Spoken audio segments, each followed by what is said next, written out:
Saat kita jatuh, kita jadi tahu mana yang teman dan mana yang sahabat. Saat kita gagal, kita jadi tahu mana yang betul-betul peduli dan mana yang hanya singgah dalam senang. Saat kita tidak punya apa-apa, kita jadi bijak mengenal mana yang tulus dan mana yang bulus.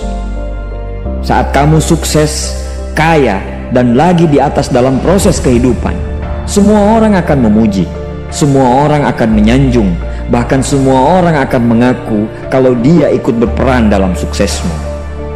Tapi pada saat kamu jatuh, pujian itu akan berubah menjadi hinaan, sanjungan itu akan berubah menjadi cacian. Semua orang tidak akan pernah menganggapmu ada.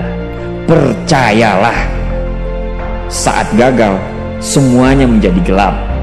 Kamu akan ditinggalkan dan kamu seperti ilalang kering di padang tandus. Tapi saat gagal itulah Tuhan akan menunjukkan siapa yang setia dan siapa yang tidak setia.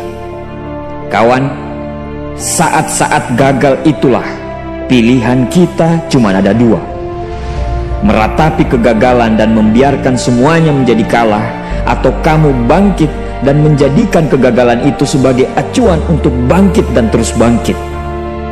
Menangislah sekeras mungkin, berteriaklah selantang mungkin. Tidak apa-apa. Tidak ada manusia hebat di dunia ini yang tidak pernah menangis dan berteriak karena gagal. Menangis dan berteriak saat gagal bukan karena kita lemah. Kita hanya manusia biasa. Kita bukan malaikat. Tumpahkan semua kesedihanmu dalam setiap doa-doamu. Berdoalah, jangan meminta supaya semua masalah menjadi ringan, tapi berdoalah dan mintalah agar pundak kita kuat untuk memikul semua masalah yang kita hadapi. Ketahuilah, Tuhan menciptakan masalah selalu beserta solusinya. Tapi setelah itu, kamu harus bangkit. Kamu harus jauh lebih hebat daripada sebelumnya. Kegagalan adalah guru terbaik yang akan mengajarkan kita untuk bangkit kembali dan mengetahui hal mana yang perlu kita hindari di kemudian hari.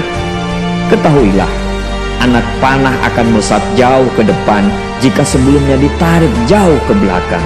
Sama, kesuksesan yang luar biasa pasti diraih setelah mengalami kegagalan yang teramat dalam. Kegagalan hanya akan dirasakan oleh orang-orang yang mau berjuang. Kegagalan tidak akan terjadi kepada orang-orang pemalas yang mengabdikan hidupnya hanya untuk menjadi benalu kehidupan. Bangkitlah, tapi ingat, saat kamu berjuang lagi, berjuanglah bersama orang-orang yang mau sama-sama berjuang, bukan dengan orang-orang yang hanya mau diperjuangkan. Saatnya merubah hinaan menjadi pujian. Saatnya merubah cacian menjadi tepuk tangan. Saatnya mengembalikan apa yang sudah hilang. Insya Allah kamu, kita pasti bisa. Pada saat sukses itu datang, datangi semua orang-orang yang menghinamu pada saat gagal. Datangi semua orang yang meninggalkanmu pada saat terpuruk. Katakan pada mereka, terima kasih kawan, karena dulu sudah menghinaku. Setelah itu, pergilah dan doakan mereka, karena sesungguhnya nikmat terbesar dalam hidup adalah ketika kita ikhlas mendoakan orang yang membenci dan menghina kita. Terima kasih.